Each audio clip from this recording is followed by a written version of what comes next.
नमस्कार, आप देख रहे हैं सिटी पोस्ट लाइव। मैं हूं दीपक शर्मा। भागलपुर में बड़ा दिलचस्प हो गया है मुकाबला।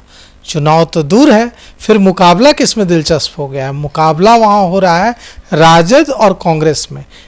चुनाव तो बाद में होगा, लेकिन अभी इसका मुकाबला हो रहा है कि राजद ज़्यादा सीटें हथिया पाती है भागलपुर की या कांग्रेस। वहाँ की जो 7 सीटें हैं उसमें अभी मात्र 1 सीट भागलपुर की सीट पर कांग्रेस का कब्जा है, लेकिन कांग्रेस अभी 7 में से 5 सीटों पर दावा ठोक रही है। अब इसके बाद राजद और कांग्रेस के नेता आमने सामने आ गए हैं और कितनी विवाद की स्थिति बन गई है, इस पर चर्चा करने के लिए हमारे साथ हैं वरिष्ठ पत्रकार श्रीकांत प्रत्यक्ष। दीपक, आपको पता ही है कि कांग्रेस पार्टी 70 सीटों पर चुनाव लड़ी थी और 19 सीटें ही जीत पाई, और कांग्रेस पार्टी सारा आरोप आरजेडी पर लगा रही है कि कांग्रेस पार्टी को ऐसी सीटें दी गई जिस पर जीत कभी महागठबंधन के किसी घटक दल की हुई ही नहीं है। मतलब लगातार वहाँ से बीजेपी या एनडीए के घटक दल या नेता जीतते रहे हैं, तो ऐसी सीटें उनको दी गई जहाँ से जीत की कोई संभावना ही नहीं थी। तो इस बार कांग्रेस पार्टी फूंक फूंक कर कदम रख रही है और वो ऐसी सीटें चाहती है जहाँ पर जीत की संभावना हो। और कांग्रेस पार्टी ये भी चाहती है कि भाई 43 सीटें ऐसी हैं जहाँ पर बहुत दिनों से कांग्रेस पार्टी या महागठबंधन के किसी भी दल का नेता जीता नहीं। तो कांग्रेस चाहती है कि ऐसी सीटों का बंटवारा सभी सहयोगी दलों के बीच में हो, और जो जितना ज़्यादा सीट पर लड़े उसके हिस्से में ज़्यादा वैसी सीटें जाएँ जहाँ पर जीत बहुत मुश्किल है। तो तेजस्वी यादव के खाते में सबसे ज़्यादा सीटें जाएंगी। अब तो लड़ेंगे 150 सीट पर, लगभग 140-43 सीट पर, तो सबसे ज़्यादा तो उन्हीं के खाते में चल जाएंगी हारने वाली सीटें। और कांग्रेस पार्टी लड़ेगी 60-70 सीट पर, तो उसके हारने वाली सीट की संख्या घट जाएगी। माले के खाते में भी चल जाएगी 4-5 सीट, वीआईपी के मुकेश सहनी के खाते में भी 2-3 सीट चली जाएगी। कांग्रेस चाहती है कि इसी तरह से सीटों का बंटवारा हो, लेकिन सवाल ये उठता है कि हारने वाली सीट कौन लेना चाहता है। कांग्रेस पार्टी की मजबूरी थी कि तेजस्वी जो को दे देते थे, लालू यादव जी जो दे देते थे ले लेती थी, लेकिन इस बार कांग्रेस के तेवर तल्ख हैं और कांग्रेस अपना परफॉर्मेंस सुधारना चाहती है। भले 2-4 सीट कम मिल जाए, लेकिन जीतने वाली सीट मिले, इसी फार्मूले पर बातचीत आगे बढ़ रही है। तो जिला वाइज हम लोग चर्चा कर ही रहे, तो आज हम करेंगे भागलपुर के बारे में। भागलपुर में 7 सीटें हैं। भागलपुर जिले में 7 विधानसभा सीटों में से केवल 1 सीट पर कांग्रेस का कब्जा है, और वो भागलपुर शहर सदर सीट। वहाँ से कांग्रेस पार्टी के विधायक दल के नेता हैं अजीत शर्मा, वो चुनाव जीते हैं और लोकसभा चुनाव भी लड़े थे। वो बहुत दमदार वहाँ के नेता हैं, और अश्विनी चौबे कभी यहाँ से चुनाव जीतते थे। तो भागलपुर की सीट तो बीजेपी की ही थी।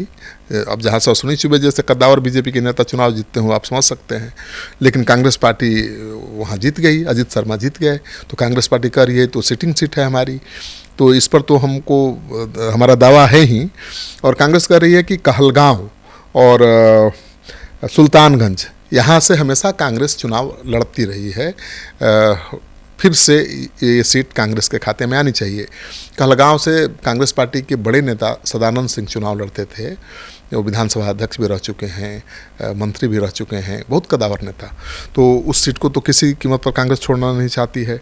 और सुल्तानपुर, कहलगांव, भागलपुर के अलावा अब कांग्रेस पार्टी ने बिहपुर और गोपालपुर की आरजेडी की सीट पर दावा ठोक दिया है। तो आरजेडी के नेताओं का कहना है कि भाई ये तो परंपरागत सीट है हमारी, बिहपुर और गोपालपुर, इसको कैसे कांग्रेस को दिया जाएगा। तो क्यों दावा ठोक रही है कांग्रेस? कांग्रेस पार्टी को लगता है कि जहाँ ज़्यादा अल्पसंख्यक हैं वहाँ चुनाव लड़ना उसके लिए ज़्यादा फायदेमंद है, क्योंकि अल्पसंख्यकों का एक मुश्त वोट मिलेगा। और तेजस्वी यादव की भी ताकत तो अल्पसंख्यक और यादव वोटर ही हैं। तो तेजस्वी यादव भी नहीं चाहते हैं कि अल्पसंख्यकों की जहाँ ज़्यादा तादाद है वहाँ कांग्रेस को लड़ाया जाए। वो खुद लड़ना चाहते हैं और ऐसे ही लड़ते ही रहे हैं चुनाव, उनको फ़ायदा भी मिलता रहा है। लेकिन इस बार MIM बहुत बड़ा खेल नहीं कर पाएगा दीपक, क्योंकि MIM के जो सुप्रीमो हैं उनका जो स्टैंड था भारत सरकार के जो सिंदूर ऑपरेशन को लेकर बहुत सॉफ्ट था, उसको लेकर नाराज़गी है अल्पसंख्यकों के बीच। और जो गुलबंदी होती थी उनके पक्ष में चुनाव के दौरान, वो शायद इस बार न हो, क्योंकि वो सॉफ्ट कॉर्नर दिखाते रहे हैं बीजेपी के स्टैंड को लेकर, चाहे बीजेपी के ऑपरेशन सिंदूर का समर्थन करते रहे हैं। तो इसका फ़ायदा तो महागठबंधन को मिल सकता है। तो तेजस्वी यादव तो चाहेंगे कि ज़्यादा से ज़्यादा अल्पसंख्यक बहुल इलाकों में उनकी पार्टी लड़े चुनाव, और कांग्रेस भी यही चाहती है। कांग्रेस पार्टी का कहना है, अब देखिए तेजस्वी यादव की योजना है माई बहन सम्मान योजना, लेकिन कांग्रेस पार्टी ने इसको अपना बना लिया है। तेजस्वी यादव ने तो केवल ऐलान किया, ये फॉर्म भी भरवा रहे हैं। कांग्रेस पार्टी पूरा कैंप लगवा करके, शिविर लगवा करके 45,000 महिलाओं को इस योजना से जोड़ चुकी है। अब सरकार बनेगी नहीं बनेगी, लेकिन उसने आस तो जगा दी है। तो कांग्रेस पार्टी ने इस योजना को हड़प लिया है और कह रही है कि भाई हमारी जो ये योजना है मास्टर स्ट्रोक साबित होगी इस चुनाव में, और हम अल्पसंख्यक इलाकों से चुनाव लड़ेंगे तो ज़्यादा जीत की संभावना रहेगी।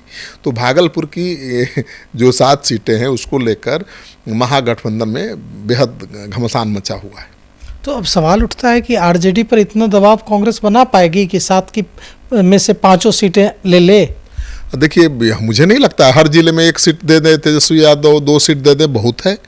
देखिए, पहले क्या होता था कि तेजस्वी यादव ऐसी सीटें दे देते थे जहां पर उनको जीतने की संभावना नहीं होती थी, और ऐसी सीटें लेने के कारण कांग्रेस कई जिलों से गायब हो गई। कई ऐसे ज़िले हैं जहां से कांग्रेस बहुत दिनों से चुनाव ही नहीं लड़ी है, तो कई जिलों से तो गायब हो गई, उसके कार्यकर्ता इनएक्टिव हो गए। अब कांग्रेस चाहती है अपना जनाधार बढ़ाना, कांग्रेस चाहती है कि हर ज़िले में उसकी ताकत बढ़े, और इसलिए वो हर ज़िले में 2 सीट चाहती है, और इसी हिसाब से वो 70 सीटों की मांग कर रही है। ठीक है, 70 क्या वो कर रही है मांग तो 100 सीट, लेकिन 70 सीट की उम्मीद पाले हुए है। तो हर जिले में 2 सीट मिल जाए, यही बड़ी बात है। आइए, यहाँ तो मांग 5 सीटों की है, तो मुझे नहीं लगता कि ऐसा होगा। कांग्रेस पार्टी तो अब छपरा सारण के इलाके की कई आधा दर्जन सीटों पर अपना दावा ठोक रही है। वो कह रही है कि भाई शहरी सीट हमको नहीं चाहिए, शहरी सीटों पर तो बीजेपी का ज़्यादा दबदबा है, गांव में कांग्रेस के समर्थक हैं।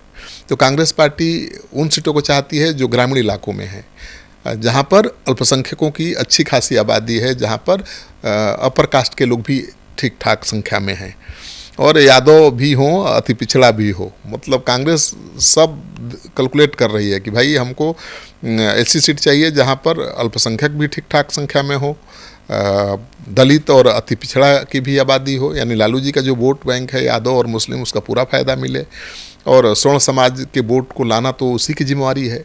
तेजस्वी यादव को तो स्वर्ण वोट मिलेगा नहीं, क्योंकि फिर भूरे बाल वाला जो नारा दिया था लालू जी ने, उसी नारे को आगे बढ़ाते हुए दिख रहे हैं। उनकी पार्टी ने क्या ट्वीट किया है आज उनकी पार्टी ने ट्वीट किया है कि एक जो घटना हुई थी उत्तर प्रदेश में, जो कुछ लोग पूजा कराने गए थे जो ब्राह्मण नहीं थे, उनके साथ मिसबिहेव हुआ था।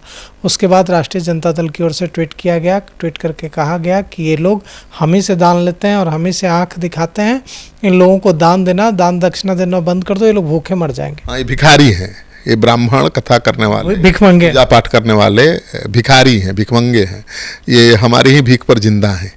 तो इस तरह से आप किसी समाज को, किसी जाति को आप टारगेट करेंगे तो वही बात होगी जिस तरह से लालू जी ने नारा दिया था, भूरा बाल साफ करो, भूमिहार ब्राह्मण राजपूत लाला सबको साफ कर दो। तो तेजस्वी यादव एक तरफ कहते हैं कि उनकी पार्टी A to Z की पार्टी है, और उनकी पार्टी के आधिकारिक ट्विटर हैंडल से इस तरह से ट्वीट किया जाता है। तो मुझे लगता है कि कांग्रेस पार्टी ही कुछ अपर कास्ट का वोट ला सकती है महागठबंधन में, तेजस्वी यादव नहीं ले पाएंगे। तो और भी कई ऐसे ज़िले हैं जहां पर घमासान है, उस पर भी हम चर्चा करेंगे, लेकिन आज चर्चा हम कर रहे थे भागलपुर ज़िले की 7 सीटों पर। तो भागलपुर की 7 सीटों पर 7 सीटों में से 5 सीटों पर तेजस्वी यादव के आगे मांग रख दी है कांग्रेस ने कि यह 5 सीटें हमें चाहिए। अब क्या तेजस्वी यादव 7 में से 5 भागलपुर की सीटें दे पाएंगे कांग्रेस को? और अगर कांग्रेस को देना चाहेंगे भी तो उनकी पार्टी के अंदर विरोध के स्वर कितने उठेंगे, इसे लेकर आपको क्या लगता है? आप अपनी राय जरूर दीजिएगा। तो फिलहाल इस खबर में इतना ही। आगे की खबरों के लिए देखते रहिए सिटी पोस्ट लाइव। शुक्रिया।